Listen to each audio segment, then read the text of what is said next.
I mean, obviously, results in the preseason don't mean all that much, but I'm curious what you took out of it. What were the positives you took out of it, and what were the things that you really want to work on? Yeah, I think you look at some of the things we've been stressing, whether that was the rebounding piece. Pretty much they only out-rebounded us by 4, so that's a decent accomplishment. Turnovers we got to take care of. I thought there were some individual efforts that were pretty high level, whether that was Trenton Wofford coming off the bench, whether that was Cam Thomas starting in his role. I thought the second unit was really good. Their energy, the life that they play with, they started that second half and pretty much set a tone. Gave up too many points in the first half, 75 is way too many.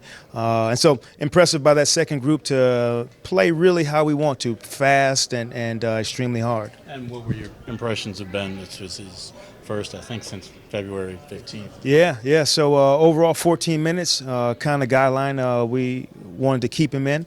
And I thought he attacked the rim. I think he played with pace. Looked pretty natural out there, getting up and down the floor, communicating with guys, into the flow of the game. Really good to see him, communicated with him on the floor. So some really good minutes. With Cam, what was maybe more impressive? The third quarter of his scoring floor, or more the first half, the first quarter really, where he kind of got things going with the other starters? Well, I think, I've always shared the fact that, I've done it before where Cam, might not play the first half, and I'm putting him in the third quarter or the fourth quarter. He has a unique ability to play with either group because he can flat out score the basketball. For me, I look at the other things, and he knows that. What were the box outs? Was he running hard? Was he communicating with his teammates? Did he know where he was supposed to be on the floor, both ends of the floor? So those things he's really taken strides in, and give him a lot of credit. And with credit comes playing time. There's no secret. I talked about it's performance-based, and he's garnering minutes. So overall, would you say that this is a positive step for Cam, not just with the scoring, but those other areas, defense, rebounding, facilitating, that you're looking for? For sure. There's no secret with me. The other things matter in team setting. In golf and tennis, then you can bring your own ball and your own shoes and your own racket, but we play a team sport, and I think he's done a really good job of understanding how to fit his game into the Brooklyn Nets, and how he still can flourish playing team basketball. And team basketball is being a great teammate and being attentive and knowing the scouting report and being a professional in your third year. All those things, I give him an extreme amount of credit for taking positive steps in the right direction. Is it all just a matter of being young and that he had to take a step forward, as far as that kind of stuff, the other things other than, being a scorer, that type of stuff? For sure, and I think, sometimes the environment that you were raised in, I'm talking about the basketball environment, has something to do with it also as a young player. So for me, he's coming to his third year where I've seen him do the work in the off season. I've seen him come into the gym with a smile on his face and appreciating that he has the opportunity to play. Little things like that, his communication. I think overall, just being a really good teammate, he's grown from year 1 to year 3, and part of that is knowing how you can affect the game on both ends of the floor, be accountable on both ends of the floor. So that was the reason for starting him tonight. He's been doing it in camp and got rewarded. How's that? Yeah, sprained ankle. We'll see what it looks like. I'm crushed because I know he was looking forward to playing.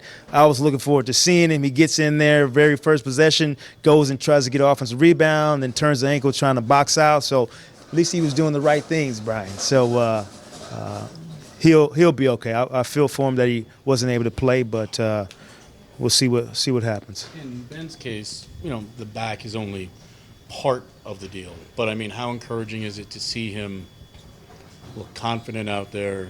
He was trying things, even if they didn't come off like that behind the back. But, he was at least attempting to do things and play freely. Just how encouraging is that?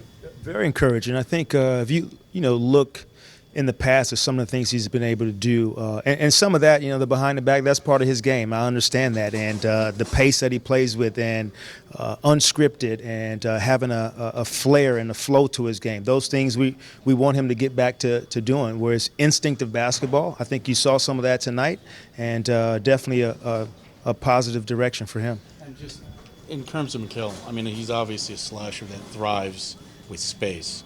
What was your opinion of the floor spacing tonight? I understand that you don't have Cam Johnson, but what was your opinion of the floor spacing, and how much does that need to improve? Oh, it definitely needs to improve, and I think that was one of the messages for that first group. And I think it's, we have an advantage when the ball goes off the rim of having multiple guys who can rebound the basketball. With that advantage is you might not get the outlet every single time, so you got to learn how to run unselfishly without the basketball. And so that first group has that to learn for sure. I think we can use that as an advantage for us.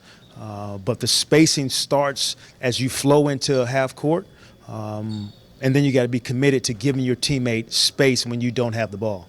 Defensively, obviously, you mentioned 75 points in the first half. What do you think it was, just guys playing the drop coverage or experimenting with that with the first time? But what do you think that kind of was to attribute the struggles to? Oh, it's interesting. There are going to be, ebbs and flows of the game. They started off making threes, and I think they started off 7 for 10, and then went, pretty cold after that stretch. And so, being committed to what shots we're going to give up, I think, is important for our group. Part of that is the offensive piece. I think those things coincide, and so when we are not playing with pace and putting the other team on their heels, they have the advantage, and so that's something we're going to work on for sure. All right, guys. Good. All right.